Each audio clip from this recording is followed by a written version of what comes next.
फटे कपड़े से बीरबल ने सुलझा दी अकबर की उलझन।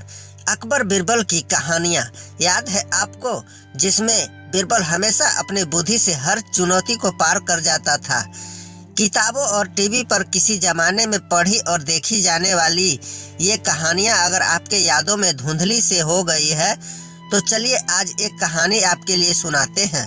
शायद आपकी बचपन की यादें ताज़ा हो जाए। एक समय की बात है, अपने दरबार में राजा अकबर बैठे हुए थे। तभी एक बुजुर्ग आदमी दरबार में आया और न्याय मांगने लगा। बुजुर्ग आदमी ने चीख चीख कर कह रहा था कि मुझे इंसाफ चाहिए। जिस पर राजा अकबर ने पूछा, क्या हुआ है? उस बुजुर्ग आदमी ने बताया कि बादशाह, मैं एक बुजुर्ग आदमी हूँ। कुछ महीने पहले मेरी बीवी की मौत हो गई और अब मैं अकेला हूँ। मेरा मन कहीं नहीं लगता है, बीवी की याद आती रहती है। बुजुर्ग आदमी ने आगे कहा कि परेशान होकर मैं सेठ जी से मदद मांगने पहुंचा तो उन्होंने मुझे मन की शांति के लिए मंदिर में जाने को कहा। मैं मंदिर जाने को तैयार था, लेकिन फिर मुझे पूरी जिंदगी की कमाई, मेरे सोने के सिक्कों की चिंता होने लगी। अगर सिक्के चोरी हो गए तो मैं क्या करूँगा? मैंने ये बात सेठ जी को बताई और वो तुरंत सिक्कों की सुरक्षा करने को तैयार हो गए।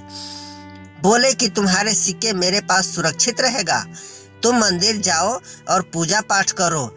जब वापस लौटोगे तो सिक्के वापस ले लेना। मैंने सेठ जी की बात मानी और उनके द्वारा बताई गई जगह में सिक्के की थैली डाल दी। सेठ जी के कहने पर मैंने थैली पर मुहर भी लगा दी, लेकिन इतना कहने के बाद बुजुर्ग आदमी के आंखों से आंसू निकल आए। तभी राजा अकबर ने कहा कि आप चुप होकर पूरी बात बताइए, हम आपको पूरा मदद करने की कोशिश करेंगे।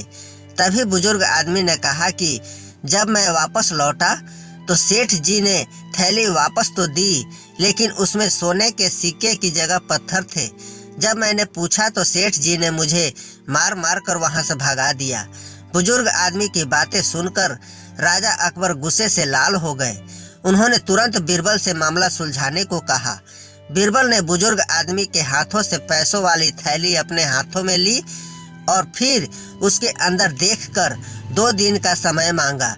बीरबल ने उस थैली में देखा कि बड़ी चालाकी के साथ सिक्के निकालने के बाद थैली का रफू किसी अच्छे दर्जी ने किया है, क्योंकि बाहर से देखने के बाद कोई भी नहीं पता लगा पाया था कि थैली में रफू किया गया है।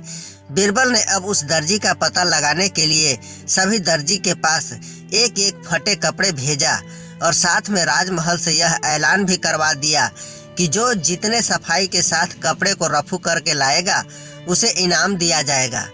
जब एक दर्जी ने कपड़े रफू कर लाया तो वो ऐसा लग रहा था मानो कि कपड़ा कभी फटा ही न हो। बीरबल ने रफू करने वाले दर्जी को पास बुलाया और उससे कुछ बातें कर उसे भेज दिया। अगले दिन बीरबल दरबार पहुंचा। दरबार में पीड़ित बुजुर्ग आदमी सेठ जी को भी बुलाया गया था।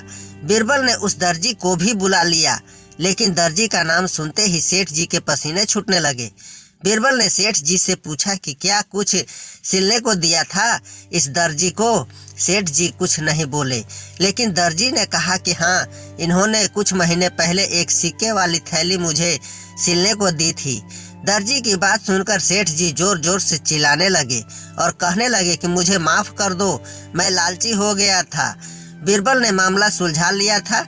राजा अकबर ने सेठ जी को 1 साल की सजा दी और बुजुर्ग आदमी को उसकी सोने के सिक्के वापस मिल गए। सीख, इस कहानी से हमें यह सीख मिलती है कि हर जगह चालाकी नहीं चलती है, चालाकी कहीं न कहीं जरूर पकड़ी जाती है। इसलिए दोस्तों, जो भी आपको काम मिले वह पूरी ईमानदारी के साथ पूरा करने की कोशिश करें। दोस्तों, कैसी लगी अकबर बीरबल की कहानी? चाहे जैसी भी लगी हो, कृपया कमेंट करके जरूर बताइएगा। मिलते हैं अगले वीडियो में।